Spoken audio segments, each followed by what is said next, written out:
هل من ناصر ينصرنا؟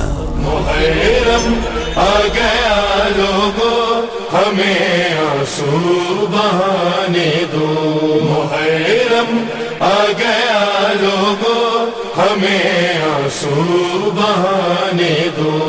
اعوذ باللہ من الشیطان الرجیم، بسم اللہ الرحمن الرحیم، الحمد للہ رب العالمین، وصلی اللہ علی محمد وآلہ الطیبین الطاہرین المعصومین، السلام علیکم، ولعنۃ الدائم ولی اعدائہم اجمعین من الآن الی قیام یوم الدین۔ عرض خدمت یہ ہے کہ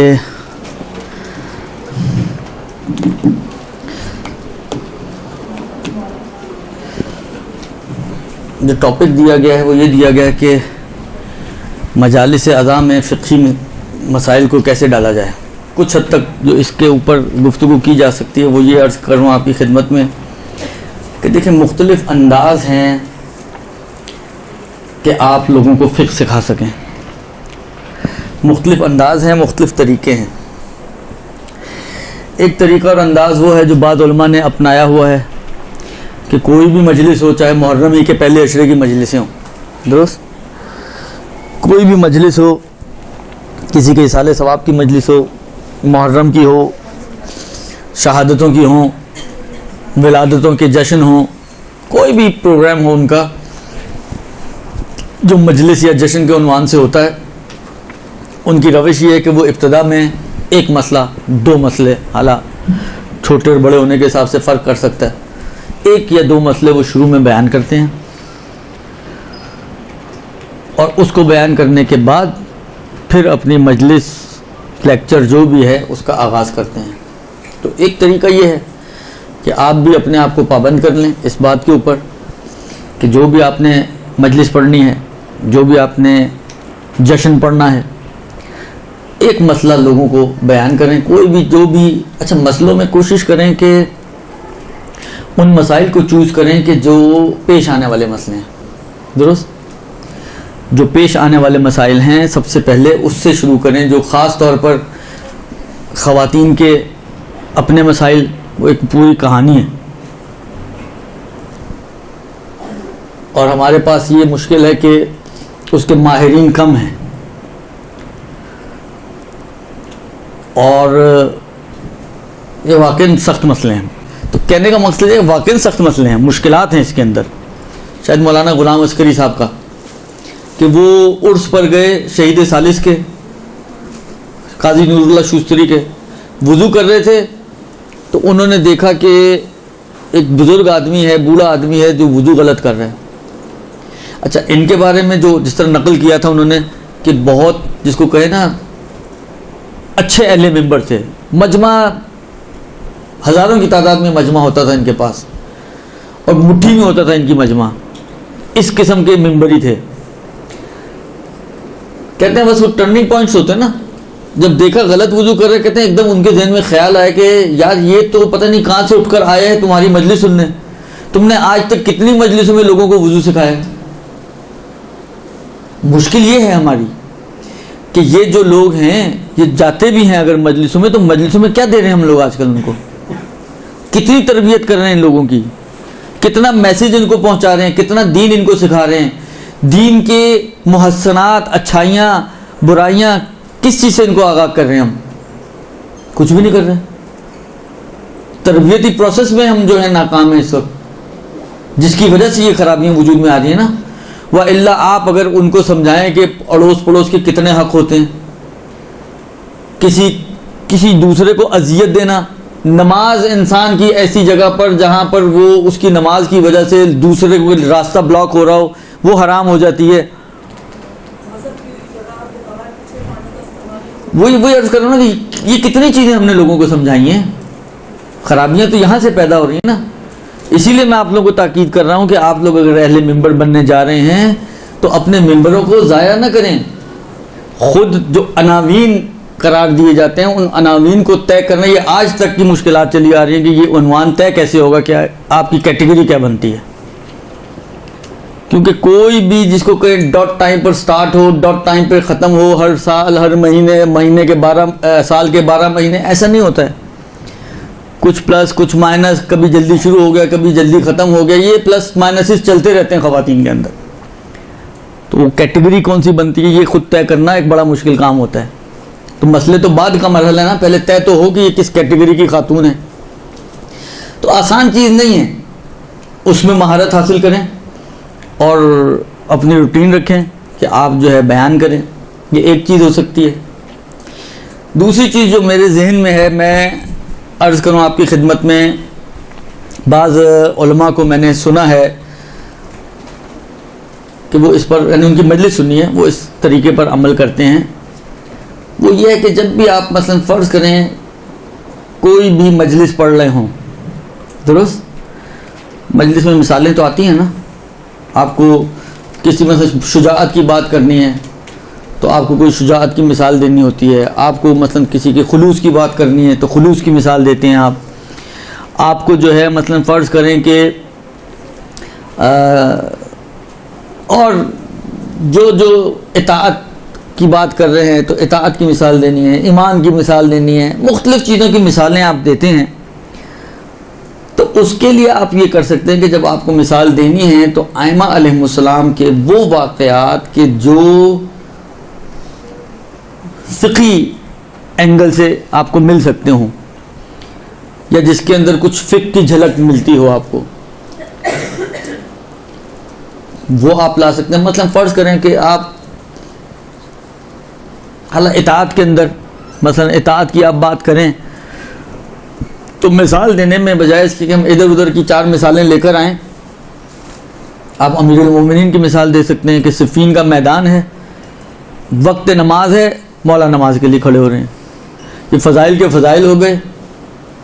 اور ساتھ ساتھ آپ نے ان کو یہ بھی بتا دیا کہ اول وقت نماز پڑھنے کی کتنی اہمیت ہے کہ میدان جنگ میں بھی امیر المومنین جو ہے وہ اول وقت نماز کو نہیں چھوڑ لیں مثلا.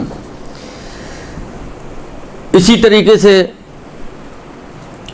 مختلف ائمہ کی سیرت سے، ان کی زندگی سے ایسی مثالوں کو نکالا جائے کہ جن کا تعلق فقہ سے ہو، اور اپنی مجلسوں کو جب آپ کو مثال لانی ہو تو انہی واقعات اور انہی قصوں سے مثالیں لائی جائیں کہ جو ائمہ علیہم السلام سے، اہل بیت علیہم السلام سے مربوط ہیں، ان سے تعلق رکھتی ہیں اور ان کے اندر ایک فقہی اینگل موجود ہے. لیکن بہرحال اس کے لیے آپ کو مطالعہ وسیع ہونا چاہیے. 2 کتابیں پڑھ کے آپ یہ کام نہیں کر سکتی ہیں.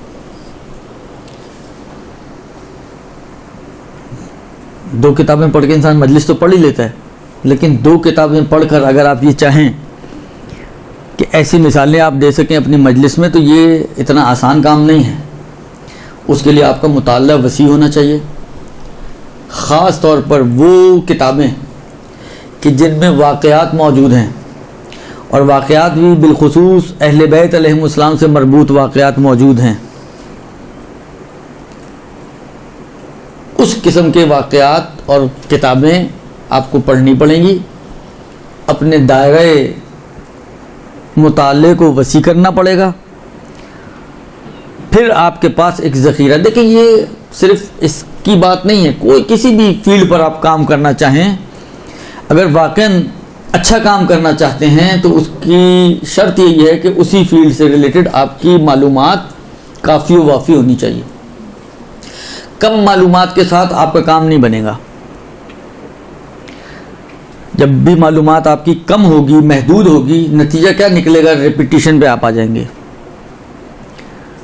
بھائی آپ کو مثلا 4 ہی چیزیں آتی ہیں، اب انہی 4 چیزوں کو آپ نے پہلے مثلا 1 سے 4 تک پڑھی، پھر 4 سے 1 تک پڑھی، پھر پہلے 2 پڑھ لی، پھر 3 پڑھ لی، پھر بیچ میں 1 آ گئی، تو گھوم تو وہیں رہے ہیں نا آپ.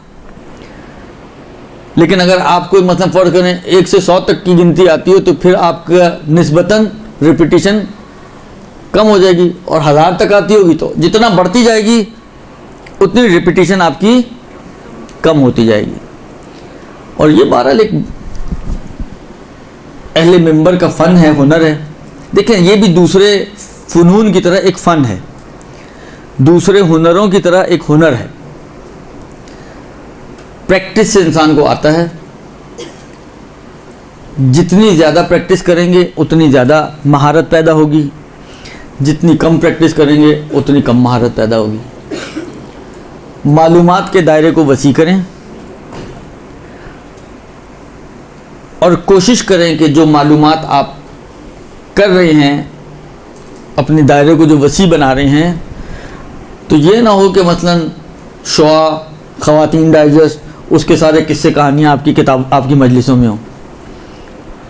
بلاخر کوئی اس قسم کی چیزیں کہ جو واقعاً قابل اعتبار ہوں, ہر کسی کو تو کے اوپر انسان اعتبار نہیں کر سکتا.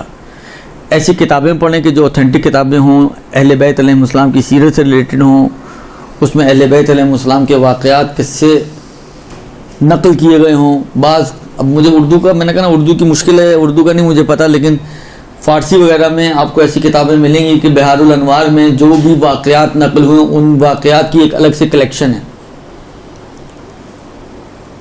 صحیح نا. اب آپ کو پوری بہار الانوار پڑھنے کی ضرورت نہیں ہے کہ آپ 110 جلدیں بیٹھ کے پڑھیں اور اس میں سے آپ نکالیں, ایک ایک کر کے چوز کر کے نکالیں اس میں سے واقعات. وہ محنت کرنے والوں نے کر لی محنت, آپ کے لیے حلوہ بنا دیا, درست. لہذا وہ آپ کو ایک مفید چیز مل سکتی ہے, اس میں سے آپ لے لیں تو سارے قصے کہانیاں جو انہوں نے نکالے ہوئے ہیں آپ کو ایک جگہ مل جائیں گے. فارسی میں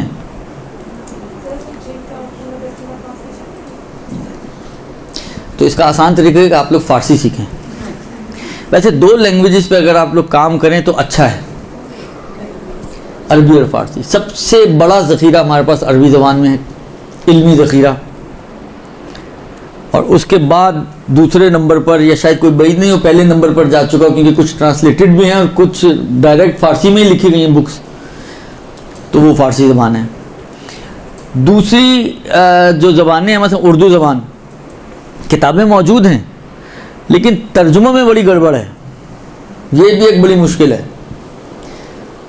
میں اسی لیے اردو زبان کی کتاب میں نارملی نہیں پڑھتا ہوں, کہ مشکل اس کی سب سے بڑی یہ ہے کہ مثلا فرض کریں اگر ایک کتاب چلی ہے عربی سے ٹرانسلیٹ ہوئی فارسی میں, اور فارسی سے ٹرانسلیٹ ہو رہی ہے اردو میں, تو پہلے جب عربی سے فارسی میں آئی تو کچھ ڈنڈیاں لگی ہوں گی اس میں, پھر فارسی سے اردو میں آئی تو بہت ساری ڈنڈیاں پھر لگی ہوں گی اس میں. اس کی بجائے یہ بھی تو ہو سکتی ہے نا, کیونکہ عربی زبان فصیح و بدور ہے. یہ بھی مشکلات ہیں کہ بعض چیزیں دیکھیں, میں آپ کو بتاؤں عربی زبان کا حسن یہ ہے, جس کی فصاحت و بلاغت کی بات کی جاتی ہے, بعض اوقات مثلا فرض کریں ایک بات انہوں نے ایک چھوٹے سے جملے میں کہی ہے,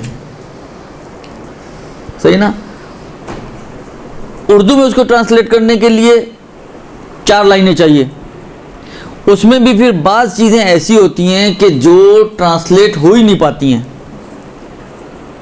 بعض چیزیں ایسی ہوتی ہیں کہ وہ ٹرانسلیٹ نہیں ہو پاتی ہیں, لہذا وہ جو حسن ہوتا ہے وہ حسن ویسے ضائع ہو جاتا ہے, اور بات بھی بہت جس کو کہیں نا ایکوریٹ انداز سے منتقل نہیں ہو پاتی ہے.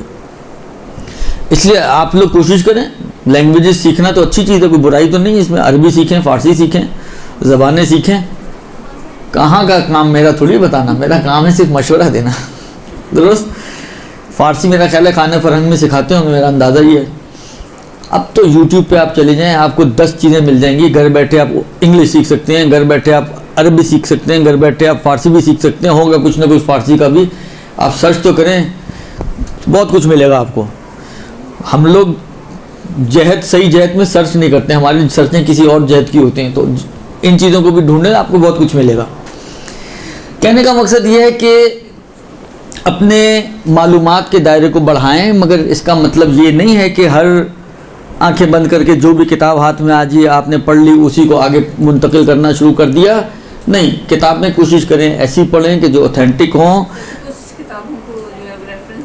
جس کو ابھی تو ایسی کتابیں پڑھیں کہ جو دیکھیں نون اور معروف علماء کی لکھی ہوئی کتابیں, مثلا فرض کریں آپ اخلاقیات میں جاتے ہیں, آغا دستگیب شیرازی ایک نام ہے, ٹھیک ہے نا, خود کی کوئی بھی کتاب ملے اٹھا لیں آپ, ان کی ہر کتاب ایک سے بڑھ کر ایک کتابیں ہیں. اس کے مقابل میں آپ فرض کریں کسی ایسے آتھر کی کوئی کتاب اٹھا کے لاتی ہیں جس کا آپ کو خود نہیں پتہ یہ بندہ کون ہے، پہلی دفعہ اسی کتاب کے اوپر اس کا نام پڑھ لیں آپ، تو وہ کتنی ریلائبل ہوگی آپ کے لیے. لیکن فرض کریں آپ آغا دستگیر شیرازی کی کوئی کتاب اٹھاتی ہیں، بلاخر ایک نام ہے، کام کیا ہوا ایک علمی آدمی ہے، محدث قمی کی کتابیں اٹھاتی ہیں آپ، بجائے اس کے کہ ہم 14 ستارے اٹھائیں جس کا عطا پتہ ہی معلوم نہیں، جس کے بارے میں اتنے قیل و قال موجود ہیں، تو اس کے بجائے آپ احسن المقال اٹھائیں، وہی سیرت ائمہ کے اوپر کتاب ہے اور اس سے اچھی کتاب ہے، اور لکھنے والا بھی بہرحال ایک نامور آدمی ہے، محدث قمی صاحب مفاتیح الجنان. لہذا وہ خود مطالب جو ہیں آپ کے وزنی بن جاتے ہیں. اگر مثلا فرض کریں حالا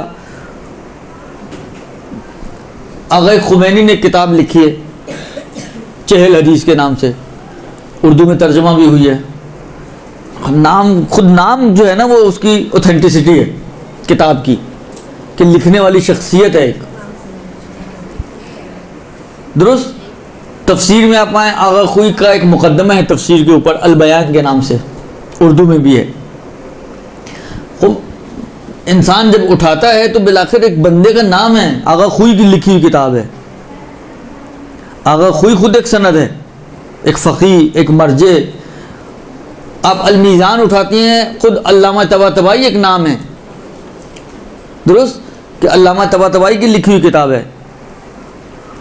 اس کے مقابل میں آپ کوئی ایسی کتاب اٹھاتی ہیں کہ آپ کو خود نہیں. ہمارے ہاں تو قرآن تو سب سے ایک مظلوم کتاب کا نام ہے، وہ ہر اعتبار سے مظلوم ہے بیچاری، اس لیے کہ جو بھی ہمارا کوئی پروفیسر وغیرہ جب ریٹائر ہوتا ہے تو فالتو اوقات میں وہ تفسیر قرآن لکھنا شروع کر دیتا ہے. تو یہ سب سے بڑی مظلومیت ہے نا، جس نے نہ الف پڑھی ہو دین کی، نہ بے پڑھی ہو، اور وہ بن جائے مفسر کے قرآن. کمال نہیں ہے کہ جس نے مدرسے کی شکل نہ دیکھی ہو، جس نے الف بے نہ پڑھی ہو، وہ اس کتاب کی تفسیر، اچھا ترجمہ بھی نہیں ہے، تفسیر، اس کتاب کی تفسیر کر رہا ہے کہ جو کتاب وحی الہی ہے. یہ تو کمال، اتنے با کمال لوگ ہمارے پاس موجود ہیں. تو اب آپ کے سامنے کوئی کتاب آ رہی ہے، آپ کو خود نہیں پتا کہ کس نے لکھی ہے، تو کیا انسان اس کے اوپر رلائے کر سکتا ہے؟ لہذا کوشش کریں کہ ایسی کتابوں کے اوپر رلائے کریں کہ جو نون آتھرز کی لکھی ہوئی کتابیں ہیں، جن کا نام ہے اپنی فیلڈز میں. مثلا وہ کتابیں آپ کو ایک، یعنی اگر کل کو آپ ریفرنس کے طور پہ بھی کسی کو پوچھ لیتا آپ نے جی یہ واقعہ کہاں سے پڑھا ہے، آپ کہیں جی مثلا فرض کریں آغا خوئی کے البیان سے پڑھا ہے، تو سامنے والا ویسے ہی جھاگ کی طرح بیٹھ جائے گا اگر وہ آغا خوئی کو جانتا ہوگا. تو آپ کسی اور کا آپ کہیں جی آغا عامر یعصوبی کی کتاب میں پڑھا ہو، کہتے ہیں یہ کون کلوئی چند ہے بھیا آغا عامر یعصوبی. وزن ہوتا ہے نا ہر شخصیت کا ایک. تو ہم لوگ خود اپنی مجلسوں کے وزن کو سنی سنائی باتوں کے ذریعے، یہ واٹس ایپ کے اوپر تو مجلسیں بنتی ہیں، 4 واٹس ایپ میسیج جمع کیے ایک مجلس تیار ہو گئی. ایسے ہنرمند لوگ بھی ہوتے ہیں. تو یہ فیس بک سے آپ کا مجلسیں چل رہی ہیں. اب یہ کیا ریفرنس ہے؟ کوئی آپ سے پوچھا، آپ کہیں جی ہاں ایک میسیج آیا تھا میرے پاس. میسیج بھیجنے والے کا بھی پتہ نہیں ہوتا، میسیج کی بنیاد چلی کہاں سے ہے اس کی جڑ بھی معلوم نہیں ہوتی ہے. اور بہت سارے میسیجز ایسے ہوتے ہیں کہ جو بعد میں پتہ چلتے ہیں کہ سب اوٹ پٹانگ میسیجز ہیں جس کے کوئی ریفرنس ہی نہیں ملتا. اب میسیجز کی بات آئی ہے، بہت ریلیونٹ بات نہیں ہے، لیکن میں ایک بات ہوں، یہ بھی ریحان اعظمی صاحب کا مسئلے چل رہے تھے، کینیڈا میں بیمار ہیں، میسیج آنے شروع ہو گئے انا للہ و انا الیہ راجعون، انتقال کر گئے. تھوڑی دیر بعد ریحان اعظمی صاحب کی اپنی کلپ آ گئی کہ بھائی میں ابھی ہاسپٹل میں ہوں اور علاج ہو رہا ہے اور یہ ہو گئی. تو میسیجز تو ایسے ہوتے ہیں بھیا. اب اسی میسیج کے اوپر اگر آپ مجلس بنا ڈالیں تو کیا حال ہوگا آپ کی مجلس کا؟ انا للہ و انا الیہ راجعون. تو کوشش کریں اپنی معلومات کو ان چیزوں سے نہ لیں. یہ آج کا واقعہ بہت بڑا المیہ ہے کہ آج کل ہمارا دین یہ واٹس ایپ اور فیس بک کا دین بن گیا ہے. یعنی کمال یہ ہے کہ علماء اگر کوئی بات کرتے ہیں تو فوراً سے پہلے ریفرنس لکھا تھا. یہ ہمارے پاس ایک پوسٹ آئی تھی, اس میں تو یوں تھا فیس بک پر, ارے بھائی وہ زندہ جیتا جاگتا ایک عالم دین آپ کو ایک بات بتا رہا ہے, اور اس کے سامنے آپ لے کر آ رہی ہیں ایک فیس بک کی پوسٹ کو, کہ جس کا میں نے کہا نا شجرہ ہی معلوم نہیں ہوتا کہ کہاں سے چلا اور کہاں سے نکلا ہے اور کہاں سے وجود میں آیا. یہ تو ہم یہ خود آپ سوچیں, یہ خود ہماری عقل ہے کہ آیا ہم کس چیز کو کس چیز کے سامنے پیش کر رہے ہیں. یہ اتنی عقل ہے ہماری, اتنا شعور ہے ہمارے اندر. تو کوشش کریں کہ اپنی معلومات کے دائرے کو ایسی کتابوں سے نکالیں کہ جو اچھی کتابیں, معتبر کتابیں ہیں, معتبر افراد کی لکھی ہوئی ہیں. بالآخر لکھنے والوں کا کچھ اندازہ تو ہو کہ یہ ہاں کہیں پڑھا لکھا آدمی ہے بھائی, کوئی کسی مدرسے میں گیا ہے, کسی مدرسے میں پڑھا ہے, کوئی اس کے عقائد میں کوئی خرابی نہیں. کیونکہ دیکھیں لکھنے والا تو کوئی بھی ہو سکتا ہے نا. بعض اوقات مدرسے میں پڑھا ہوا ہے, آپ کو جو معلوم ہے, لیکن عقیدہ خراب ہے. تو مثلا ایک مثال ابھی میرے ذہن میں آئی ہے, حالانکہ شاید مدرسے کا پڑھا ہوا بندہ نہیں, لیکن لوگ بہت زیادہ پسند کرتے ہیں ان کی کتابوں کو. ڈاکٹر علی شریعتی, اگر آپ نے دیکھی ہو ان کی کتابیں, فاطمہ ہے درست. حج کے اوپر بھی ان کی کچھ ایک آدھ بک ہے جس میں انہوں نے فلسفہ حج بیان کیا ہے. لوگ بڑے انسپائر ہوتے ہیں. حالانکہ اس کی کتابوں کے بارے میں آپ جا کے فقہا کے فتوے دیکھیں, وہ کہتے ہیں کہ ان کی کتابیں کتب زلال ہیں, ان کو رکھنا صحیح نہیں ہے. جب رکھنا صحیح نہیں ہے تو پڑھنا تو بدترین اعلیٰ صحیح نہیں ہے. اب آپ نے سارا تقریر اسی کے اوپر بیس کر کے, کیونکہ دیکھیں بعض ٹیکنیکل چیزیں ایسی ہوتی ہیں جو آپ کی نظر میں نہیں آئیں گی کبھی بھی. وہ جو ٹیکنیکل آدمی ہوگا وہ اس کی نظر میں آئیں گی. آپ کو وہ صحیح و صالح آپ نے کہنا اس میں کون سی ایسی مشکل چیز ہے, لیکن ایک ٹیکنیکل آدمی ہوگا وہ آپ کو بتا سکتا ہے کہ اس میں مشکل کہاں ہے بھی یا نہیں ہے مشکل. بعض اوقات الٹا بھی ہوتا ہے, آپ کو مشکل نظر آ رہی ہوتی ہے, کسی ٹیکنیکل آدمی سے پوچھیں, کسی علمی آدمی سے پوچھیں, وہ کہے گا اس میں کون سی مشکل بات ہے. اب میں مثال اب نہیں سمجھ میں آ رہی دوں آپ کی خدمت میں یا نہیں دوں, بہرحال لیکن مثلا میں آپ کی خدمت میں عرض کروں, اب نام لیے بغیر میں ایک مثال دے رہا ہوں آپ کو. بعض ذاکر حضرات بعض ایسی باتیں کرتے ہیں کہ عوام کے حلق سے نہیں اترتی ہیں. ابھی حال ہی میں قصہ ہوا تھا کربلا وغیرہ کا, جو مطلب اس نے بیان کیا وہ حدیثوں میں موجود ہے, جس کے اوپر اتنا غوغا ہوا ہے, اتنا شور شرابہ ہوا, جی کربلا سے نکال دیا اور مجلس نہیں پڑھنے دی اور بین لگا دیا اور 8 گھنٹے جیل میں رہے اور پتہ نہیں کیا کیا کہانیاں چل رہی ہیں. اس مفہوم کی حدیثیں موجود ہیں ہمارے پاس. اب دیکھیں پبلک کو تو نہیں معلوم نا, لہذا ان کی یہاں پہ آ کے اٹک گئی وہ بات جو شعر اس نے کہا تھا, لیکن وہ شعر ماخوذ ہے ایک حدیث سے, اور حدیث بھی بعض معتبر کتابوں میں موجود ہے. تو کہنے کا مطلب یہ کہ یہ چیزیں وہ ہوتی ہیں کہ جو ہر آنکھ نہیں دیکھ سکتی ہے, ہر آنکھ نہیں سمجھ سکتی ہے, ہر دماغ میں یہ بات نہیں آ سکتی ہے. جو ماہر فن ہوگا وہی آپ کو بتا سکتا ہے کہ یہ بات صحیح ہے, یہ بات صحیح نہیں ہے. لہذا کوشش کریں کہ اپنی معلومات کے دائرے کو جب بڑھائیں تو ان علماء پر رلائے کریں کہ جو علماء پڑھے لکھے افراد ہوں, ایک خوش عقیدہ انسان ہو, عقیدے میں کوئی خرابی نہ ہو, دو یہ دو چیزیں بہت اہم ہیں. ورنہ پڑھا لکھا ہو عقیدہ خراب ہو, وہ آپ کے عقائد کے اوپر اثر انداز ہوگا. دیکھیں بعض چیزیں پہلے دن آپ کے اوپر اثر انداز نہیں ہوں گی, یہ سلو پوائزننگ والا کام ہوتا ہے. بولتے رہیں گے ایک اسکول آف تھاٹ آپ تک منتقل ہوتا رہے گا, نتیجہ نکلے گا کہ آپ کا وہی عقیدہ بن جائے گا. پھر اس کے خلاف اگر کوئی بات آپ سنیں گے وہ آپ سے ہضم نہیں ہوگی. لہذا یہ بہت ضروری چیز ہے کہ آپ, اچھا یہ جو میں آپ کی بات عرض کر رہا ہوں یہ آپ کے مطالعات کے لیے بھی ضروری ہے کہ جس کتاب کو بھی آپ مطالعہ کریں اس بات کا خیال رکھتے ہوئے اپنے اساتذہ سے مشورہ کریں کہ بھئی کون سی کتابیں پڑھنی چاہیے, کون سی نہیں پڑھنی چاہیے, کون سی اچھی ہیں, کون سی بری ہیں. اور یہی چیز آپ کو مجلسوں میں جاتے وقت بھی خیال رکھنی ہے. دیکھیں مجلس بہت قیمتی سرمایہ ہے تشیع کا, درست. اجر و ثواب بھی بہت زیادہ ہے. روایتیں، میں بھی ان روایتوں اور اس طرف نہیں جانا چاہ رہا، لیکن بالآخر حد سے زیادہ فضیلت کی چیز ہے فرش ادا.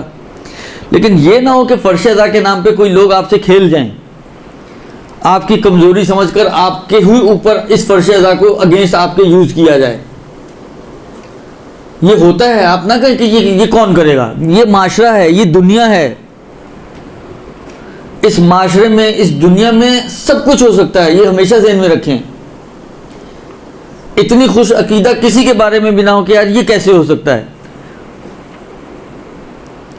اس جیتی جاتی دنیا میں وہ کچھ ہو سکتا ہے جو آپ سوچ بھی نہیں سکتی ہیں، اور دین کے نام پہ بھی ہو سکتا ہے. اس کو بھی ذہن میں رکھیں.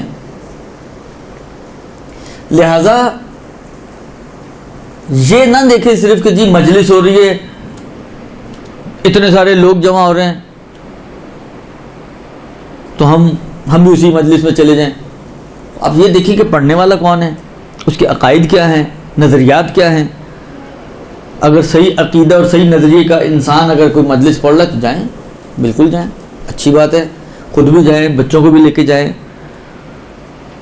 لیکن اگر فرض کریں کوئی مجلس ایسی ہو کہ جس مجلس کو پڑھنے والا ہی خوش عقیدہ انسان نہ ہو، مس گائیڈ کرنے والا انسان ہو. دیکھیں جتنے بھی اہل منبر ہیں، معصوم ان میں سے کتنے ہیں؟ کوئی بھی نہیں ہے نا. خب معصوم نہ ہونے کا مطلب کیا ہے؟ اغراض تو آ سکتی ہے نا. صحیح ہے، ایک عالم ہے، توقع نہیں ہوتی عالم سے کہ وہ اپنے اغراض کا تابع ہو، اپنی خواہشات کا تابع ہو، لیکن بالآخر وہ معصوم تو نہیں ہے. اس میں بھی خرابی آ سکتی ہے، شیطان اس کو بھی بہکا سکتا ہے. شاید عوام سے زیادہ علماء کے پیچھے لگا ہوتا ہے شیطان، درست؟ اس کے بہکنے کے امکانات ایک عام آدمی کے بہکنے کے امکانات سے زیادہ ہوتے ہیں. اس کے اندر بھی جاہ پرستی آ سکتی ہے، اس کے اندر بھی مال پرستی آ سکتی ہے، اس کے اندر بھی دنیا پرستی آ سکتی ہے. یہ ساری خرابیاں اس میں بھی آ سکتی ہیں، چاہے عالم ہو چاہے عوام ہو. ہمیشہ یاد رکھیں جب تک آپ بند نہیں باندھیں گے اس وقت تک خرابیاں آ سکتی ہیں. اور بند بھی اتنا مضبوط ہونا چاہیے کہ یہ سیلاب اس کو توڑ نہ سکے، یہ سیلاب کا مقابلہ کر سکے. اتنا مضبوط بند چاہیے آپ کو. اگر کہیں تھوڑی سی بھی کمزوری ہوگی آپ کے بند میں تو کوئی بھی سیلاب آئے گا، تھوڑا سا بھی ریلا آئے گا پانی کا، وہ بند توڑ دے گا. جہاں سے کچا ہوگا، جہاں کمزوری ہوگی وہیں سے وہ ٹوٹے گا، اور وہیں سے پھر خرابی اندر آتی ہے. وہیں سے انسان کے نظریات بگڑنے شروع ہوتے ہیں، وہیں سے انسان کے عقائد بگڑنے شروع ہوتے ہیں. اور چلتے چلتے چلتے واقعات تو آپ نے، اب میں کیا واقعات آپ کی خدمت میں عرض کروں. واقعات آپ کے سنے ہوئے ہیں، بنی اسرائیل کے بھرے ہوئے واقعات. حیات القلوب کے اینڈ میں آپ چلے جائیں، ظاہراً میرا خیال ہے پہلی جلد کے اینڈ میں آپ کو بہت سارے واقعات مل جائیں گے بنی اسرائیل کے افراد کی، علماء کی اور صالحین کے، عبادت گزاروں کے. ایک بڑی تعداد واقعات کی آپ کو وہاں مل جائے گی. مشکل یہی تھی کہ کہیں نہ کہیں ان کے بند کمزور تھے، شیطان نے وار کیا اور وہیں سے ان کو، حتی بعض واقعات میں یہاں تک ہے کہ وہ کافر بنا کے اس کو مارا. اسلام بھی گیا، ایمان بھی گیا، عبادتیں بھی گئیں، سب کچھ گیا، سب برباد ہو گیا، اس لیے کہ بند نہیں تھے یا کچے تھے. لہذا کوشش کریں کہ اپنے اوپر پہلے کام کریں. امیر المومنین علی بن ابی طالب علیہ الصلوۃ والسلام کی روایت بھی ہے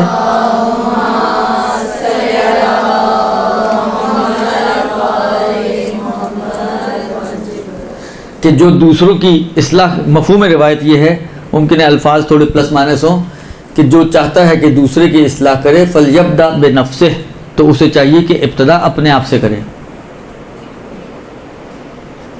آپ ماشاءاللہ سب کی سب اگر ذاکرات بننا چاہتی ہیں تو ذاکرہ بننے کا مطلب ہی یہ ہے کہ آپ لوگوں کی اصلاح چاہتی ہیں، کیونکہ ہمارے ہاں تو معیار یہی ہوتا ہے.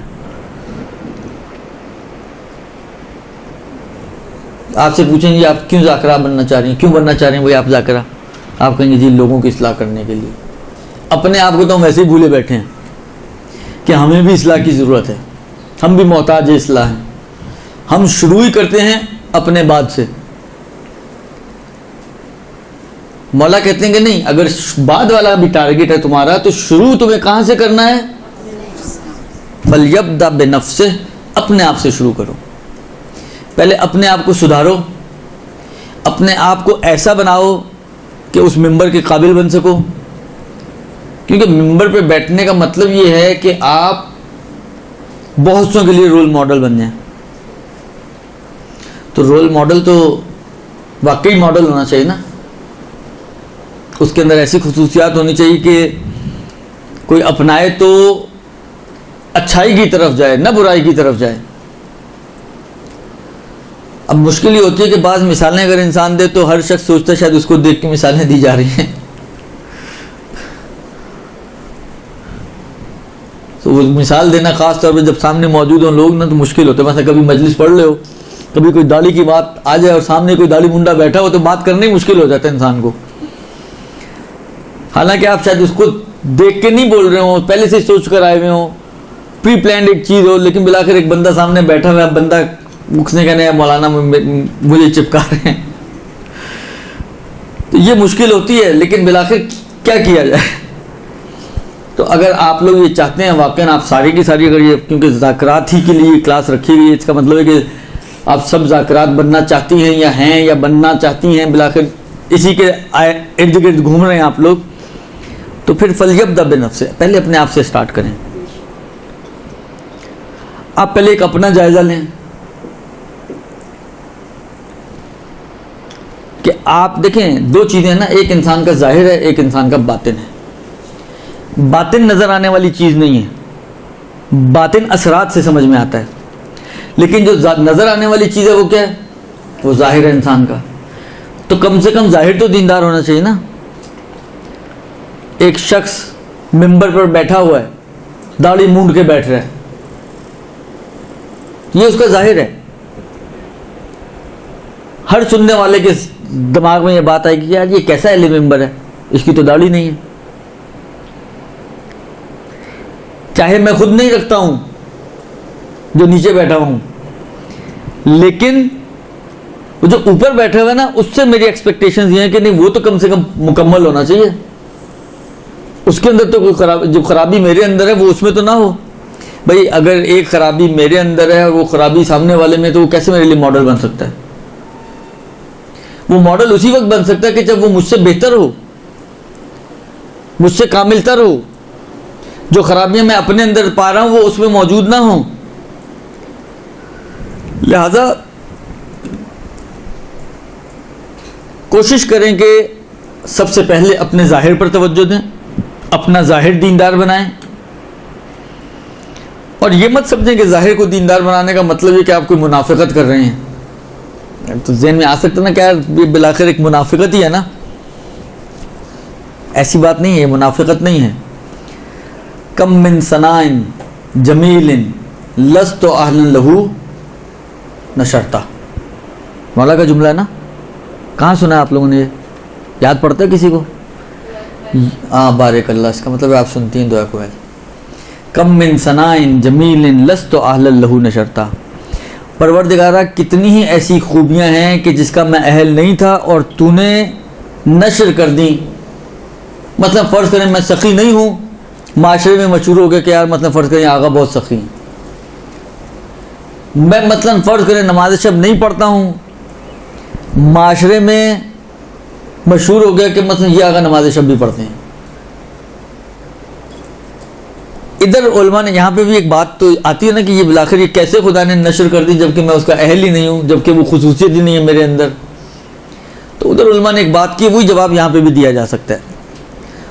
علماء کہتے ہیں کہ یہ اس باب سے ہے کہ بعض اوقات جس کو کہتے ہیں نا کہ ایک مرتبہ کیا ہوتا ہے، ایک خصوصیت ہے اور نشر ہو رہی ہے، ایک مرتبہ یہ کہ نشر ہو گئی تو اب میں اس کو اپنا لوں تاکہ لوگوں کا امیج خراب نہ ہو آپ کی نسبت. یہ اس باب سے ہے کہ صحیح ہے میں اہل نہیں تھا، خدا نے مشہور کر دی. اب میں یہ سوچوں گا یار یہ مجھے مثلا اتنا سخی سمجھتا ہے, کوئی دروازے پر آئے گا, آپ کی ہوگی ضرورت کہ آپ اس کو رد کر دیں, بھگا دیں اس کو اپنے دروازے سے خالی ہاتھ؟ یہ کم من صنائن جمیل لست اہلہ نشرتا, یہی آپ کو مانے بن جائے گا, روک دے گا اس بات سے کہ آپ اس کو بھگائیں اپنے دروازے سے. اسی طریقے سے یہاں پہ بھی ہے, مطلب فرض کریں میں بہت زیادہ حجاب نہیں کرتی ہوں تو لیکن میں جب ممبر پہ جا رہی ہوں تو میں اس بات کا پورا خیال رکھتی ہوں کہ میرا حجاب پراپر ہو. اب یہ منافقت نہیں ہے, یہ چیز سبب بنتی ہے کہ آہستہ آہستہ آپ خود اچھائی کی طرف, سدھار کی طرف اور بہتری کی طرف چلے جائیں. لہذا یہ منافقت نہیں ہے, بلکہ یہ یوں سمجھ لیں کہ پہلا قدم ہے اچھائی کی طرف جانے کے لیے. یہ پہلی سیڑھی ہے بہتری کی طرف جانے کے لیے. تو پہلے میں ابھی اس لیے مثالیں نہیں دے رہا ہوں کہ کوئی آپ میں سے یہ نہ سمجھے کہ مجھے دیکھ کے مثالیں دی جا رہی ہیں, لیکن جو بھی حجاب کے تقاضے ہیں جب آپ ممبر پہ جائیں, دیکھیں آج آپ ممبر پہ ان چیزوں کا خیال رکھیں گے, کل آپ گھر سے نکلتے وقت ممبر پہ نہیں بھی جا رہی تو خیال رکھیں گے, اس لیے کہ آپ کو یہی چیز احساس دلا دے گی کہ بہرحال یہ میں کیوں جو ہوں ڈیول پالیسی پہ عمل کر رہی ہوں کہ ممبر پہ جاتے وقت میرا حجاب کچھ ہو اور بازار جاتے وقت میرا حجاب کچھ اور ہو. یہ جو دوہرا چہرہ ہے نا, دو روئی, یہ خود آپ کو روکے گی اس چیز سے, اور آپ کی پھر کوشش ہوگی کہ چاہے آپ ممبر پہ جا رہے ہوں, چاہے آپ بازار جا رہے ہوں, چاہے آپ کسی کی شادی میں جا رہے ہوں, چاہے کسی کے غم میں جا رہے ہوں, بالآخر ہر حالت میں آپ کا حجاب پراپر ہو جائے گا. اسی طریقے سے آپ کا اخلاق, آپ کا کردار, آپ کی زبان کی کتنی ارزش ہے. آپ نے ایک کو مجلس کی کمٹمنٹ کی ہے, کسی دوسرے نے آپ کو آفر کر دی. اب یہ معاشرہ ہے نا, بعض اوقات میں نے کہا نا اغراض تو مختلف ہو سکتے ہیں. کوئی ایسا شخص ہے کہ آپ خود اس کے قریب ہونا چاہتے ہیں, آپ نے اس پچھلی مجلس کو چھوڑ دیا, اگلی مجلس پکڑ لی. کسی نے پیسے اچھے دینے کی بات کر دی, پچھلی مجلس کو چھوڑ دیا, اگلی مجلس. یہ چیزیں نہ کریں. عوام آپ سے ان چیزوں کی توقع نہیں رکھتی کہ پیسے کی وجہ سے, تعلقات کی وجہ سے, کسی بڑے آدمی نے آپ کو بول دیا تو چھوٹے آدمی کی یہ چیزیں نہ زیب دیتی ہیں انسان کو, اور نہ ہی توقعات ہیں عوام کی علماء اور ذاکرات سے کہ وہ اس قسم کی حرکتیں کریں. بے دین آدمی ایسی حرکتیں کرتا ہے. انسان کی زبان کی ایک ارزش ہے, انسان کی زبان کی ایک قیمت ہے. اب اسی بات کو اگر آپ سمجھانا چاہیں تو آپ اس قسم جب مثال لانے پہ آئیں تو آپ ختمی مرتبت کی مثال دے سکتی ہیں, نہیں دے سکتی ہیں کہ پیغمبر اکرم کسی نے وعدہ کیا تو 3 دن تک وہیں موجود رہے, اور وہ جس سے وعدہ کیا تھا وہ گیا تھا کام سے, میں آتا ہوں اور وہ بھول گیا. پیغمبر اکرم 3 دن تک اپنے وعدے کی پاسداری میں کھڑے رہے.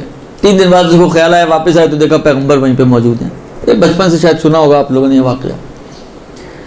تو کہنے کا مقصد یہ ہے کہ کوشش کریں کہ پہلے اپنے آپ سے شروع کریں, ہم اپنے آپ کو پہلے بہتر بنائیں, پھر ممبر پر جائیں اور پھر لوگوں کو واعظ و نصیحت کریں.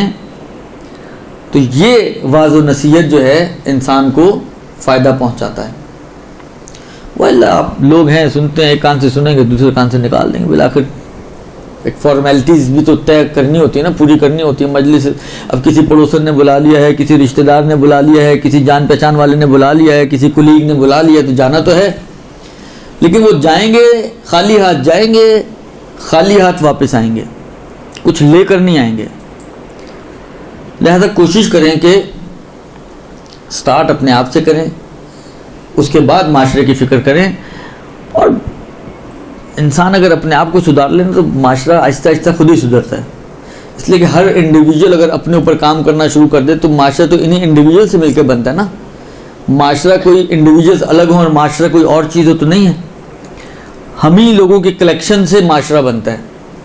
تو ہم ہی لوگ اگر انڈیویجولی اپنے اوپر کام کرنا شروع کر دیں اور اپنے آپ کو سدھارنا شروع کر دیں, اپنے آپ کو دیندار بنانا شروع کر دیں, اپنے آپ کو اہل بیت کے فرامین کا پابند بنانا شروع کر دیں, تو آپ کا کیا خیال ہے معاشرہ نہیں سدھرے گا؟ قطعاً سدھر جائے گا. لہذا اپنے آپ سے سٹارٹ لیں, اس کے بعد پھر معاشرے کی فکر کریں. معاشرے کی فکر میں نہ گھلیں زیادہ, اپنی فکر میں زیادہ گھلیں. اس کے علاوہ میں آپ کی خدمت میں عرض کروں کہ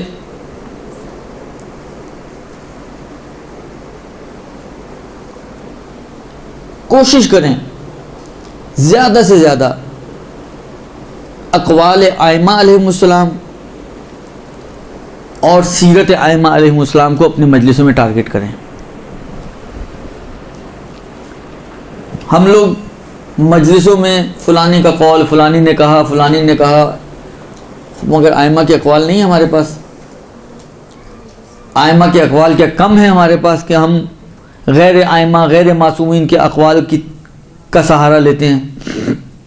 ائمہ کے واقعات ہمارے پاس کم ہے کہ جو ہم غیر ائمہ کے, ہاں نہیں کہیں مل رہا تو آپ غیر ائمہ کی طرف جائیں, لیکن جہاں تک پاسبل ہو, جتنا میسر ہو آپ کے لیے, جتنا ممکن ہو آپ کے لیے, کوشش کریں کہ ائمہ کے اقوال کو نقل کریں, ائمہ کی باتیں لوگوں تک منتقل کریں. اور یہ حدیثوں میں بھی ہے, 8ویں امام کی حدیث میں بھی ہے, بعض دوسرے ائمہ کی بھی حدیثوں میں ہے.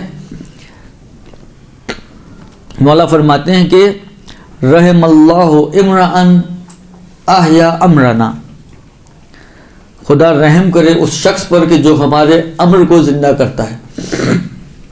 ہمارا امر کیا ہے؟ وہی ہمارے فرامین, ہماری باتیں, ہمارا دین.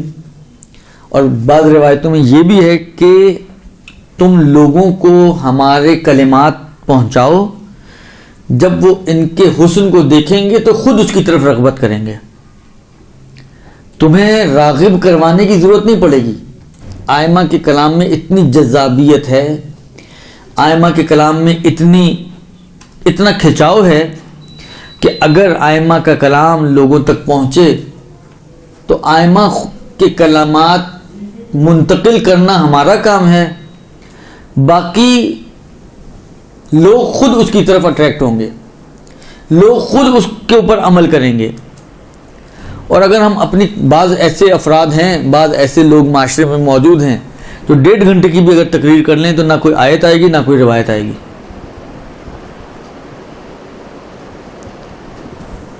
1.5 گھنٹے کی تقریر ہوگی لیکن نہ ایک, صرف وہ سرنامے میں اگر کوئی اس نے آیت پڑھی تھی تو وہ تو ہوگی, لیکن اس کے علاوہ اگر آپ جائیں تو اس کی تقریر میں نہ کوئی آیت نہ کوئی روایت. بعض ایسے افراد ہیں کہ جو ائمہ کو چھوڑ کر, میں آپ کی خدمت میں عرض کروں, مجھے تو تعجب ہوتا ہے واقعاً. اب یہ نقل کیا کسی نے, میں نے ظاہری بات ہے کسی کتاب وغیرہ میں نہیں پڑھا, لیکن بہرحال بعض افراد نے یہ نقل کیا ہے کہ جب میں ایران میں تھا تو اب مجھے نہیں پتا آپ کو, اب تو یہاں پہ بھی چینلز آتے ہیں ایرانی چینلز وغیرہ, اگر آپ لوگوں نے کبھی دیکھے ہوں یا دیکھتے ہوں تو وہ مختلف سیریلز اور فلمیں وغیرہ بھی ڈب کر کے فارسی میں دیتے ہیں, حتیٰ انڈین فلمیں بھی آتی ہیں ایران میں, درست, لیکن وہی سینسرڈ ہوتی ہیں, گانے وانے نہیں ہوتے ہیں, یا یعنی وہ 3 گھنٹے کی فلم 1.5 گھنٹے میں فارغ کر دیتے ہیں آپ لوگوں کو. ایک سیریل آتی تھی اوشین کے نام سے ایران میں, شاید جیپنیز کوئی سیریل تھی میرا خیال ہے. اس کا سینٹرل آئیڈیا یہ تھا کہ ایک خاتون تھی جو اپنے گھر والوں کے لیے قربانی دیتے ہوئے کسی دوسرے ملک کام کے لیے گئی تھی. جس طرح مثلا ابھی بھی آپ دیکھتے ہیں دبئی, سعودیہ وغیرہ میں فلپائن سے اور ملیشیا سے اور ادھر ادھر سے خواتین آ کے گھروں میں کام وام کرتی ہیں, اسی ٹائپ کی کوئی سٹوری تھی اس کی. تو اس نے اپنی ساری جوانی اپنے بچوں, اپنے گھر والوں کے اوپر خرچ کر دی. تو وہ یعنی کافی وہ چل رہی تھی اس وقت, اس زمانے میں وہاں پر. تو کسی انٹرویو میں کسی نے کسی خاتون سے پوچھا کہ بھئی آپ کی رول ماڈل کون ہے, تو اس نے اوشین کا نام لیا. اس وقت کما نقل کہ کسی نے نقل کیا کہ امام خمینی کو جب یہ بات پتہ چلی تو ان کا جملہ یہ تھا کہ اگر یہ فاطمہ زہرا کو جانتے ہوئے, سمجھتے ہوئے, مانتے ہوئے اس نے اس کے مقابل میں اوشین کا نام لیا تو یہ واجب القتل ہے. اس نے فاطمہ زہرا کی توہین کی ہے. جب ہمارے پاس ایسے افراد موجود ہیں, ایسی ہستیاں موجود ہیں, اس کے باوجود ہم کسی اور شخصیت کو ٹارگٹ کر کے اپنی ساری مجلسوں کا محور ہمارا وہی شخصیت ہو, نہ کوئی امام صادق کی بات ہو, نہ کوئی امام باقر کی بات ہو, نہ امیر المومنین کی بات ہو, اگر بات ہو تو ایکس اور وائی اور زیڈ کی. یہ تو واقعی توہین ہے اہل بیت علیہ السلام کی.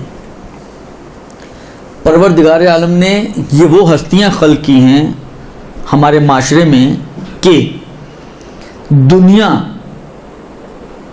مائکروسکوپ بھی لگا کر اگر بیٹھے نا تو ان کے دامن پر کوئی ایک بلیک سپاٹ نہیں نکال سکی آج تک. جو کوششیں بھی کی گئی ہیں وہ بھی صرف ہوائی کوششیں ہیں, کوئی ان کی واقعیت نہیں. جو امام حسن مجتبیٰ کے بارے میں باتیں بعض اوقات کرتے ہیں لوگ, اس کی کوئی حقیقت اور واقعیت نہیں ہے. تاریخ کے ساتھ وہ باتیں سازگار نہیں ہیں, محض جھوٹ. وَإِلَّا آپ دیکھیں کیسی کیسی خواتین اہل بیت کے گھرانے میں رہی ہیں بیویوں کے نام پر. لوگ پوچھتے ہیں جی یہ کیوں ان سے شادیاں کی؟ شاید ایک فلسفہ یہی رہا ہو کہ پوری دنیا کو دکھا دیں کہ بھائی ہمارا اندر اور باہر ایک ہی جیسا ہے. بیوی سے بڑھ کے قریب اور کون ہوتا ہے انسان کے؟ اتنی قریب شخصیت بھی ہونے کے باوجود جو تمہاری ایجنٹ ہے اور ہمارے گھر میں ہے, اس کے باوجود وہ ہمارے کردار اور ہمارے دامن پر کوئی ایک کالا دھبا نہیں نکال سکتی. ایسوں کے ہوتے ہوئے ہمیں کسی اور کو رول ماڈل بنانے کی ضرورت ہے. اس لیے ہمیں کہتے ہیں کہ بابا تم ہمارے کلمات لوگوں تک پہنچاؤ, بس تمہارا کام ہے ہماری باتیں لوگوں تک پہنچانا, تو ہماری باتیں لوگوں تک پہنچاؤ. باقی ہمارے کلمات میں اتنا اثر ہے کہ وہ لوگوں کو خود ہماری طرف مائل کر دیں گے. اس کے باوجود ہم ادھر ادھر کی باتیں کرتے ہیں. میں نے کہا نا 1.5-2 گھنٹے کی مجلسیں پڑھ جاتے ہیں, اس میں نہ امام صادق کا کوئی قول, نہ امام باقر کا کوئی قول, نہ امیر المومنین کا کوئی قول, نہ کسی اور امام کا کوئی قول. سارے قصے, کہانیاں, تجزیہ, تحلیلیں, الا بلا, پتہ نہیں کیا کیا کچھ کرتے رہتے ہیں. یہ کام نہ کریں آپ.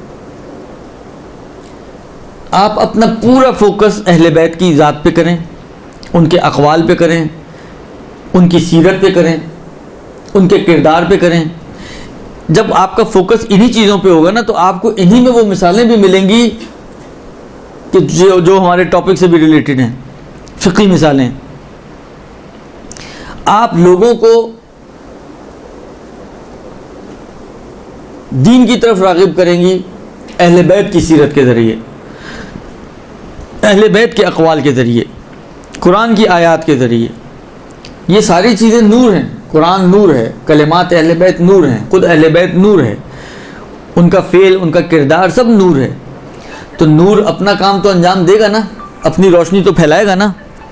نور کو مگر روشنی پھیلانے کے لیے کسی اور چیز کی ضرورت ہے. اس کی صرف ضرورت یہی ہوتی ہے کہ آپ کی وہ نور کھلے. نور اگر کسی ڈبے میں بند ہے, اور کریں آپ نے کوئی لائٹ جلائی ہوئی ہے اور اس کو کسی باکس میں رکھا ہوا ہے, تو کبھی بھی کمرے میں روشنی نہیں پھیلے گی. روشنی کب پھیلے گی؟ جب اس کو آپ اس میں سے باہر نکالیں گے. باہر نکلے گا تو پھر کسی اور چیز کی ضرورت نہیں ہے, وہ خود روشنی پھیلانے کے لیے کافی ہے. لہذا ائمہ کے اقوال, ائمہ کی سیرت, ائمہ کی باتیں لوگوں تک منتقل کریں اور لوگوں کو ائمہ کے ذریعے سے دیندار بنائیں. غیر ائمہ میں جائیں گے, جتنا آپ غیر کی طرف زیادہ مائل ہوں گے تو غیر کیونکہ معصوم نہیں ہے اس لیے مشکلات آپ کی زیادہ بڑھیں گی. حتیٰ علماء میں بھی, علماء کی سیرت بھی اگر آپ لے کر آئیں گی تو مشکلات اس میں بھی ہیں. لیکن چلیں مسئلہ یہ ہوتا ہے کہ بعض اوقات انسان مجبور ہو جاتا ہے, کوئی واقعات آپ کو مثلا کسی خاص ٹاپک سے ریلیٹڈ نہیں مل رہا کسی امام کی سیرت سے, تو آپ بہرحال امام کے ماننے والوں اور امام کی پیروی کرنے والے افراد کی جو فقہا, مراجعین, بزرگان دین ہیں ان کو آپ پیش کر دیتے ہیں. لیکن جہاں تک میسر ہو, جہاں تک پاسبلٹی ہو, جہاں تک ممکن ہو, کوشش کریں کہ آپ ٹارگٹ بنائیں اہل بیت کی ہستی کو. ان کی ہستی کو اگر ٹارگٹ بنائیں گے تو پھر امکان پیدا کیا جا سکتا ہے کہ معاشرہ بہتری کی طرف جائے, معاشرہ اچھائی کی طرف جائے, معاشرے کے اندر جو خرابیاں ہیں، کیونکہ ہر خرابی کا علاج آپ کو ملے گا اہل بیت کے دروازے پر۔ اصل یہ خرابیاں پیدا ہی اسی وجہ سے ہوئی ہیں کہ ایک بڑی تعداد لوگوں کی اہل بیت کے دروازے سے دور ہو گئی۔ اہل بیت کو چھوڑا ہے تو ہم ان خرابیوں میں مبتلا ہوئے ہیں، ورنہ اگر یہ مطمئن ہو جائیں، اگر امت پیغمبر کے بعد سے ہی اہل بیت کے دروازے کو نہ چھوڑتے تو کبھی اتنی مشکلات وجود میں نہ آتی۔ یہ مشکلات کی جڑ ہی اہل بیت کے دروازے کو چھوڑنا بنا ہے، اہل بیت کے دروازے کو جلانا بنا ہے۔ لہذا جو چیز جڑ ہے، اس جڑ دیکھیں، ایک چیز ہے برائی کی جڑ، خرابی کی جڑ۔ آپ اوپر کا جتنی مرضی شاخوں پہ آپ کام کرتے رہیں، بالآخر اگر جڑیں اپنی جگہ پہ رہیں گی تو وہ شاخیں نہیں نکلتی رہیں گی۔ آج کوئی شاخ ہے، کل کوئی شاخ ہے، آج کسی رنگ میں مشکل ہے، کل کسی اور رنگ میں مشکل ہے، پرسوں کسی اور رنگ میں کوئی خرابی وجود میں آئے گی، بالآخر خرابیاں چلتی رہیں گی۔ ان خرابیوں کو دور کرنے کا صحیح طریقہ کیا ہے کہ آپ جڑ کو کاٹیں۔ جڑ کٹے گی تو سلسلہ بند ہوگا، جڑ نہیں کٹے گی سلسلہ بند نہیں ہوگا۔ جڑ کیا ہے خرابیوں کی؟ اہل بیت سے دوری۔ لوگوں کو اہل بیت کے قریب لے کر آئیں، لوگوں کو جتنا اہل بیت سے ملا سکتی ہیں، جوڑ سکتی ہیں، ارتباط دے سکتی ہیں، یہ کوشش کریں کہ ان کو اہل بیت سے مرتبط کریں۔ مشکلات کا حل اہل بیت سے ارتباط میں ہے۔ انی تارکن فیکم الثقلین کتاب اللہ و اطرتی اہل بیتی ما ان تمسکتم بہما لن تضلوا بعدی ابدا۔ میں تمہارے درمیان دو قیمتی چیزیں چھوڑے جا رہا ہوں، ایک قرآن ہے اور ایک میرے اہل بیت ہے۔ ان سے متمسک رہو گے، گمراہ نہیں ہوگے، پریشان نہیں ہوگے، در بدر نہیں بھٹکو گے۔ ان کو چھوڑ دیا تو گمراہی۔ لہذا اصل چیز یہ ہے کہ اہل بیت سے لوگوں کو متمسک کریں۔ ہم لوگ واقعاً دیکھیں، صرف کہہ دینا کافی ہے، مگر آپ کا کیا خیال ہے؟ آپ لوگ ماشاءاللہ اتنی پڑھی لکھی خواتین اور بچیاں موجود ہو، مجھے آپ سوال کا جواب دو، صرف کہہ دینا کافی ہوتا ہے؟ کہیں پہ بھی کافی نہیں ہوتا ہے۔ خدا نے بھی کہا ہے کہ تم یہ کہہ دو کہ ایمان لے آئے تو کافی ہے۔ سورہ عنکبوت کی بالکل شروع کی آیتیں،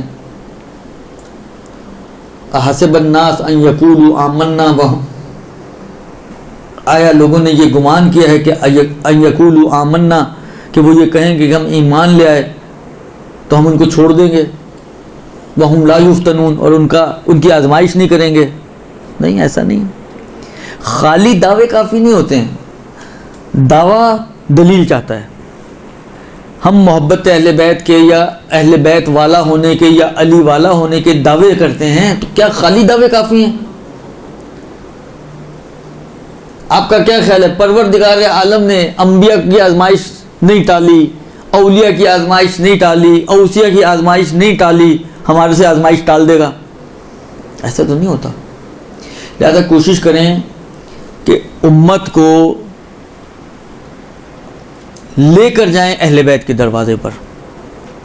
چاہے یہ دروازہ جلا ہوا ہے، مگر اس میں ابھی بھی اتنی طاقت ہے کہ یہ پوری امت کو متحد کر سکتا ہے۔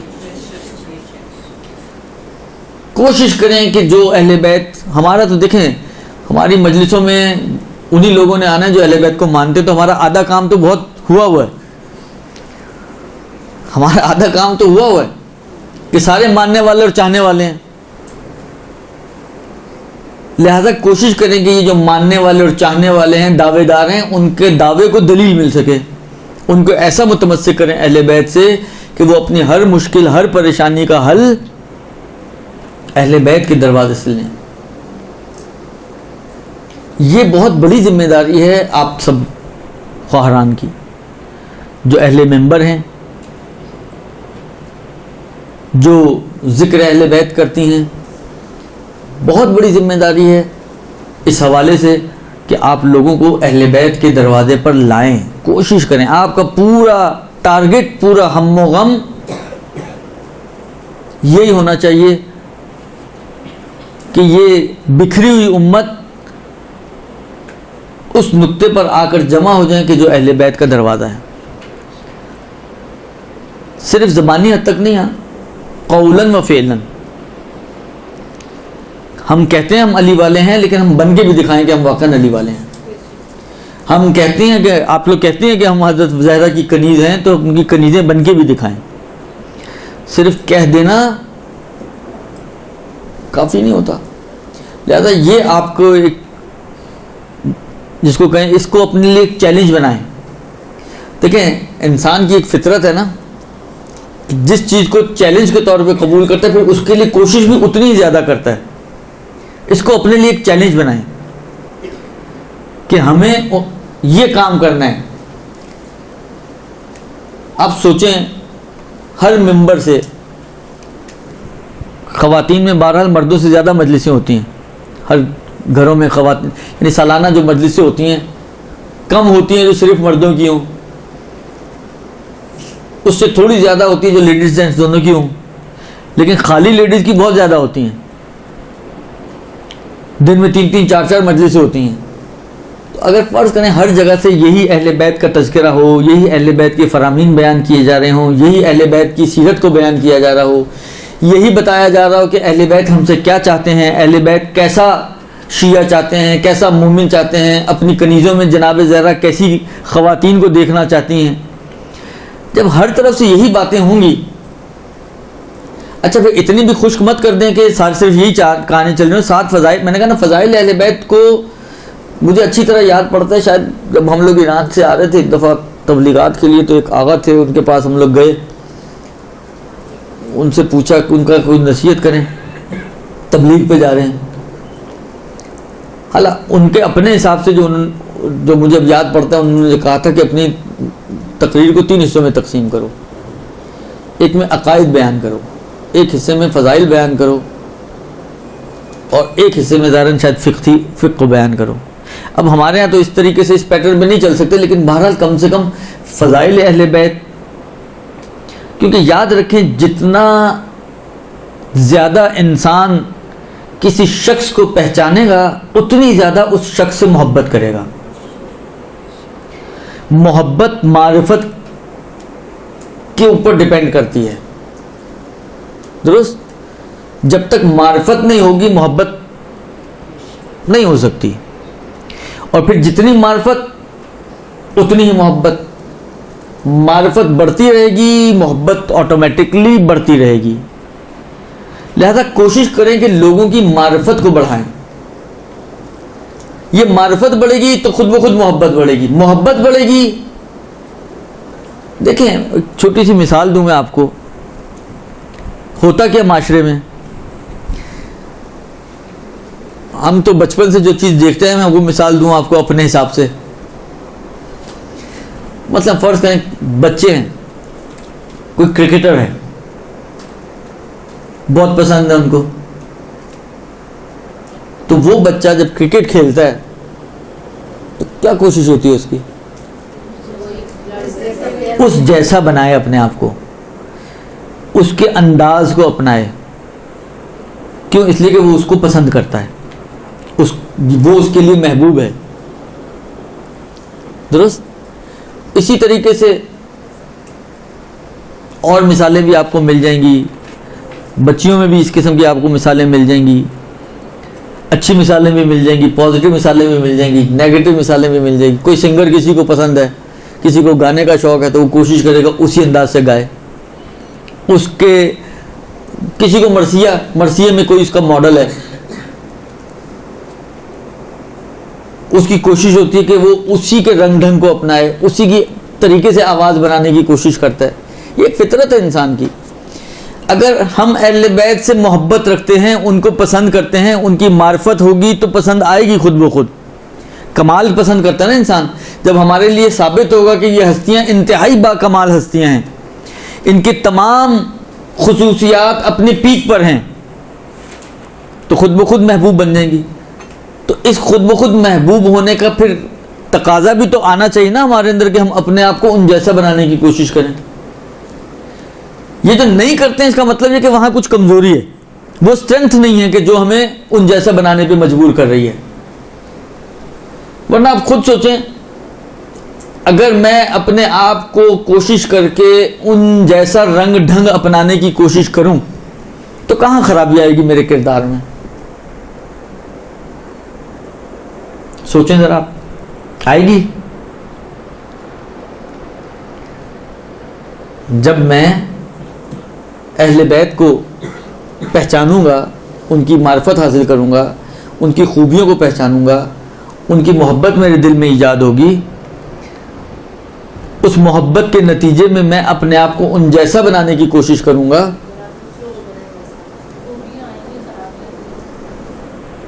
کہیں بھی خرابی نہیں آئے گی میرے کردار میں۔ پھر کیا کسی بھی علی کے ماننے والے یا چاہنے والے کے کردار میں کہیں کمزوری آ سکتی ہے؟ نہیں آ سکتی نا۔ لیکن ابھی تو بہت ساری کمزوریاں ہیں۔ اس کا مطلب کیا ہے؟ روشنی نہ ہو، تاریکی ہو، اس سے کیا سمجھ میں آتا ہے؟ کہ سورج نہیں ہے۔ رات کی تاریکی ہو، بجائے اس کے کہ آپ سورج کو دیکھیں اوپر ہے یا نہیں ہے، آپ تاریکی کو دیکھ کے بتا دیں گے کہ سورج نہیں ہے اس وقت۔ درست؟ تو یہ جو کمزوریاں ہمارے کردار میں ہیں، اس سے کیا سمجھ میں آتا ہے؟ کہ اس محبت کے اندر کچھ کمی ہے، اس معرفت میں کمی ہے۔ وہ جو اینڈ ہے نا ہمارا، اس کے اوپر کام کرنے کی ضرورت ہے۔ شاید یہ، اب آخری بات آپ کی خدمت میں عرض کروں، شاید یہی وجہ ہے کہ قرآن نے کیا کہا؟ اے رسول کہہ دو ان کو، قل لا اسألکم علیہ اجرا الا المودۃ فی القربى، ان کو کہہ دو کہ مودت و محبت اہل بیت کے علاوہ مجھے اور کچھ نہیں چاہیے۔ ساتھ یہ بھی تو کہہ سکتا تھا نا خدا کہ ان کو کہہ دو کہ محبت بھی کریں اور اپنا کردار سازی بھی کریں۔ کیوں نہیں کہا کردار سازی بھی کرو؟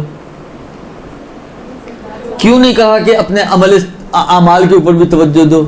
وہ اس کے اندر چھپی ہوئی ہے۔ جب محبت ہوگی تو کیسے ہو سکتا ہے کہ آپ اہل بیت سے محبت رکھتے ہوں اور اپنے آپ کو ان جیسا بنانا ہی نہ چاہیں؟ اگر نہیں بنانا چاہ رہے تو اس کا مطلب ہے کہ محبت ہی نہیں ہے آپ کو، اور اگر ہے محبت تو میں نے کہا یعنی یہ کیسے ہو سکتا ہے کہ میں اپنی فطرت سے ہٹ جاؤں اہل بیت کی نسبت، جہاں سب سے زیادہ مجھے فطری ہونا چاہیے۔ ہر ایرے غیرے کو تو ہم محبوب رکھے تو ہم اپنے آپ کے اندر اس کی جھلک ڈالنے کی کوشش کرتے ہیں۔ مجھے کوئی اسپیکر پسند ہے، میں کوشش کرتا ہوں کہ اپنی مجلس کا انداز اسی طرح کروں، اسی طرح سٹارٹ لوں۔ میں اپنے ایک ساتھی کو جانتا ہوں، اب تو وہ ان چیزوں سے دور ہو چکا ہے، لیکن ایک زمانہ تھا اس کا سٹائل آپ دیکھیں، وہ شاید بہت زیادہ امپریس تھا مولانا صادق حسن صاحب سے، شخصیت بھی ایسی ہے بہرحال۔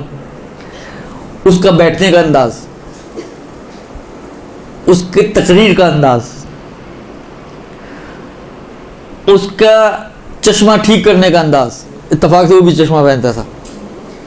یعنی اگر بعض اوقات صورتحال اس کی آواز بنانے کا انداز، بعض اوقات اگر آپ باہر ہوں اور اندر نہ ہو، نہ دیکھ رہے ہو، تو آپ کو شاید یہی لگے کہ مولانا صاحب تقریر کر رہے ہیں۔ اتنا کاپی کرتا تھا وہ ان کو، اتنا زیادہ کاپی کرتا تھا۔ کیوں کرتا تھا کاپی بھائی؟ اس لیے کوئی انسپائرڈ تھا ان سے۔ ہم آئمہ سے، یعنی آئمہ کے کردار میں اتنی بھی طاقت نہیں کہ ہم ان سے انسپائر ہو سکیں، بہت مضبوط کردار ہے، ان سے تو دشمن انسپائرڈ ہیں، تو ہم تو پھر ماننے والے ہیں۔ تو جب انسپائریشن آتی ہے تو جھلک تو آنی چاہیے نا۔ اگر جھلک نہیں آ رہی تو اس کا مطلب کیا ہے کہ وہاں کے اس اینڈ پر کہیں نہ کہیں کچھ کمزوری موجود ہے، جس کے نتیجے میں وہ جھلک نہیں آ پا رہی ہمارے پاس۔ ورنہ اگر وہ اینڈ قوی ہو تو پھر یقیناً ہم میں بھی کوئی نہ کوئی سلمان ہو، ابوذر اور مقداد ہونا چاہیے۔ نہیں ہے تو خرابی اس اینڈ پہ نہیں ہے، اس اینڈ پر ہے۔ یہ اینڈ تو اس کے اوپر موقوف ہے۔ لہٰذا کوشش کریں کہ یہ پہچان اور معرفت اہل بیت کی لوگوں تک پہنچائیں، ان کا کردار لوگوں تک پہنچائیں، ان کے فضائل لوگوں تک پہنچائیں، ان کے معجزات لوگوں تک پہنچائیں۔ یہ معجزات پہنچانا، یہ فضائل بیان کرنا، یہ سبب بنے گا کہ ان کی معرفت، ان کی محبت بڑھے۔ یہ بڑھے گی تو آٹومیٹکلی اس کا رنگ اور ڈھنگ اس کے عمل اور کردار پر آئے گا، حتماً آئے گا، نہیں ہو سکتا نہ آئے۔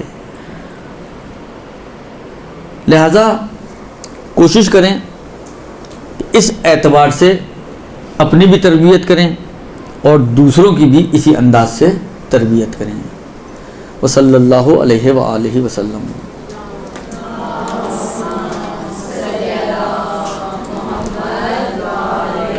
کوئی سوال ہے تو پوچھ لیں ورنہ پھر. جی جی.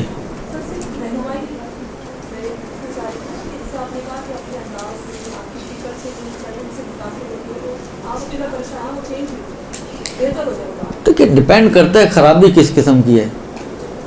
ابھی کوئی کلی قانون تو یہی ہے کہ پازیٹیو.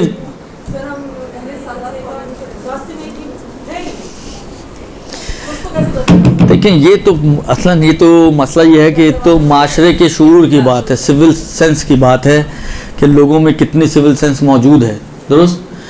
اب مسئلہ یہ ہے کہ اس کے بھی طریقے یہی ہیں کہ لوگوں کا شعور بلند کیا جائے.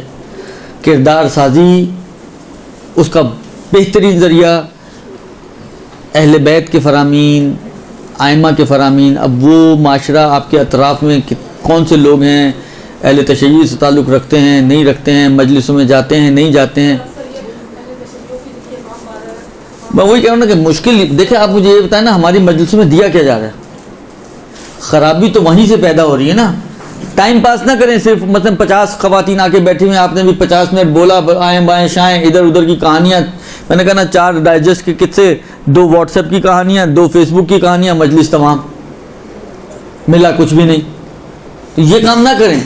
اہل بیت کے فرامین بیان کریں, دین کے احکام بیان کریں, کیا دین کیسا آپ کو دیکھنا چاہتا ہے, آپ کا دوسروں کے ساتھ ایٹیٹیوڈ کیسا ہونا چاہیے, آپ کا اپنے اہل محلہ کے ساتھ اپنے پڑوسیوں کے ساتھ رکھ رکھاؤ کیسا ہونا چاہیے, سب کچھ دین نے بتایا. آپ رسالت الحقوق اٹھا کے دیکھیں امام سجاد علیہ الصلوۃ والسلام کا, ان کے ایام میں انہوں نے نہیں بتایا کہ پڑوسیوں کے کیا حق ہوتے ہیں. جا کے دیکھیں پڑوسیوں کے حق بتائے انہوں نے. ہم نے کتنے یہ حق و حقوق لوگوں تک منتقل کیے. کوتاہیاں تو ساری ہماری طرف آ رہی ہیں, اہل ممبر کی طرف آ رہی ہیں کہ اہل ممبر نے اپنی ذمہ داریوں کو پورا نہیں کیا, جس کا نتیجہ یہ نکلا کہ عوام جو ہے وہ ایسی ہو گئی. ابھی بھی اٹس نیور ٹو لیٹ, ابھی بھی سدھارا جا سکتا ہے. ابھی بھی ہم اپنے انداز کو اور اپنے آپ کو سدھاریں, اپنی مجلسوں کے محور کو چینج کریں, محور اہل بیت کی ہستیوں کو بنائیں, ان کے فرامین, ان کے اقوال, ان کی سیرت, ان کا کردار, وہ کیسے معاشرے میں زندگی گزارتے تھے. وہ بھی تو معاشرے میں ہی رہتے تھے نا. آسمانی مخلوق تو نہیں تھے کہ آسمانوں پہ رہتے تھے بس کبھی کبھار نیچے آیا کرتے تھے. وہ کبھی کبھار اوپر گئے ہیں, اکثر نیچے ہی ہوتے تھے. درست. لہذا کوشش کریں کہ ان چیزوں کے ذریعے, میں نے کہا نا تربیتی پروسیس ہے یہ, ممبروں سے جب تک یہ باتیں آپ لوگوں تک منتقل نہیں کریں گی, دیندار لوگ ہمارے معاشرے میں وجود میں نہیں آئیں گے. ہمارا دین اس وقت چل رہا ہے میڈیا کا دین. کچھ چیزیں ہم لوگ ان چیزوں سے, اپنے واٹس ایپ اور فیس بک سے, اور باقی دین ڈراموں سے سیکھتے ہیں ہم لوگ. تو ڈراموں والا دین, واٹس ایپ والا دین, وہ تو ایسا ہی ہے بھیا.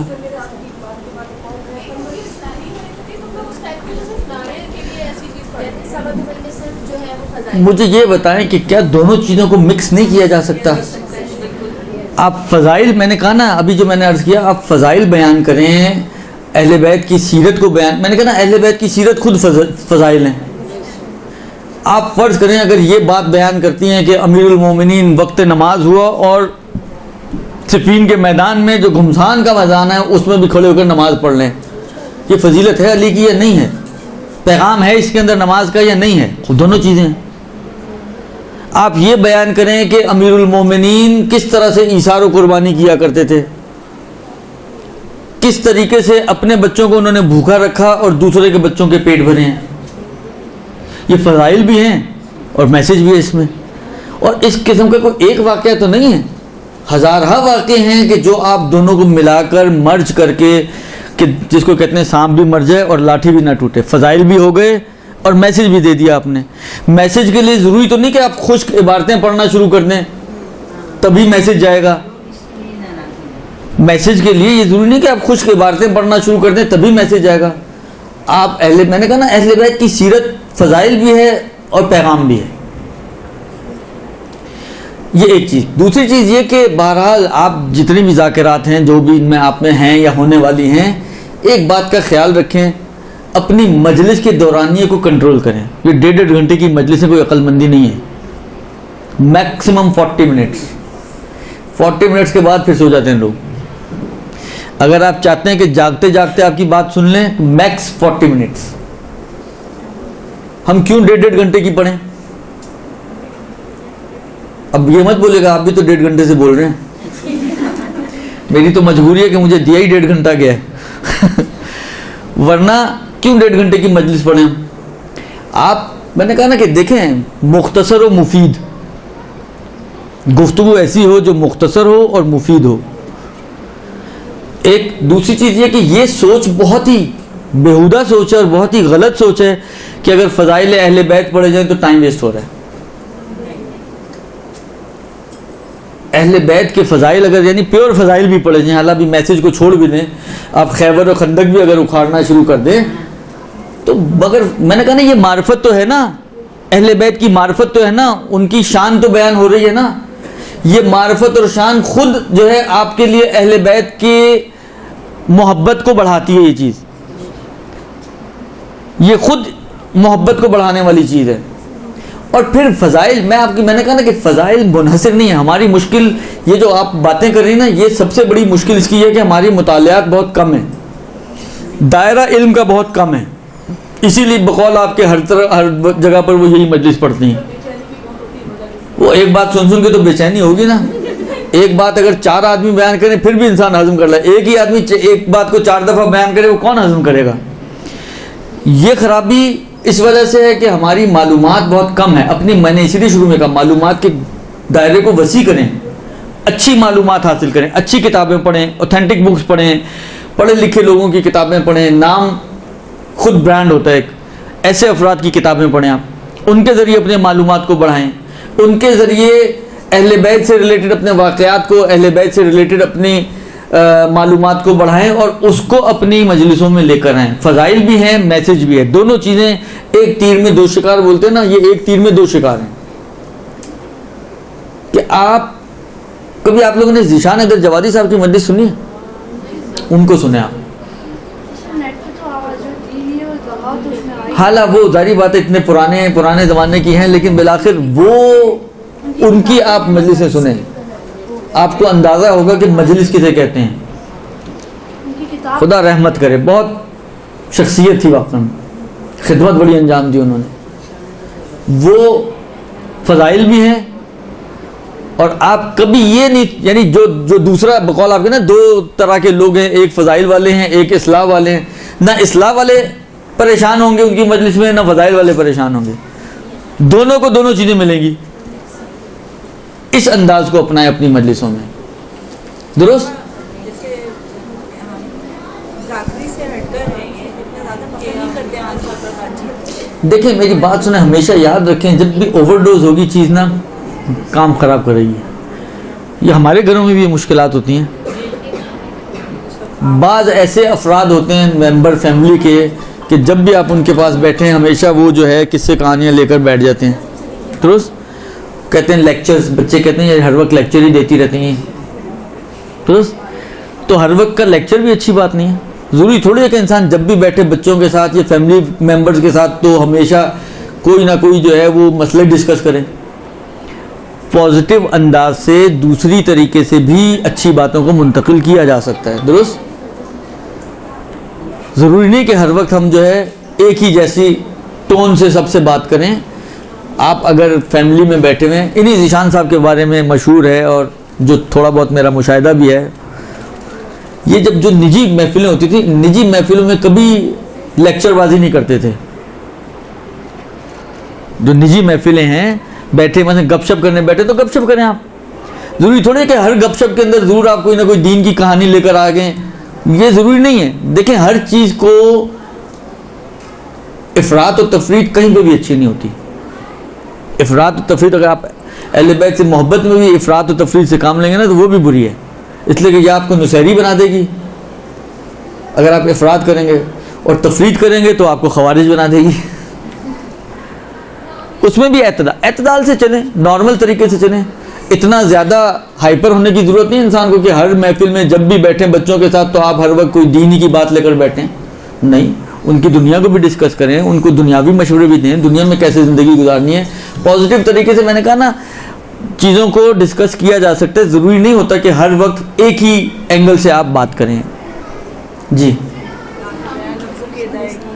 انداز بیان ہوتا ہے, لفظوں کی ادائیگی ہوتی ہے, آپ کس انداز سے کس بات کو پیش کر رہے ہیں, یہ ساری چیزیں فرق کرتی ہیں. ایک بات مثلا فرض کریں ایک ہی بات ہوتی ہے, ایک بندہ اگر پیش کرے گا بہت ہی اس کو خشک طریقے سے پیش کرے گا, دوسرا بندہ اسی بات کو بہت چٹپٹا کر کے پیش کرے گا. تو جو چٹپٹی ہوگی تو اس میں مزہ آئے گا آپ کو, جو خشک ہوگی اس میں مزہ نہیں آئے گا آپ کو. یہ ایک مزاج ہے انسان کا, فطرت ہے انسان کی. کلم الناس علی قدر عقولہم, آئمہ کی حدیث ہے, لوگوں سے ان کی عقل کے مطابق بات کرو, ان سے ان کے قد سے اونچی بات کرتے کیوں صلی اللہ علیہ وسلم.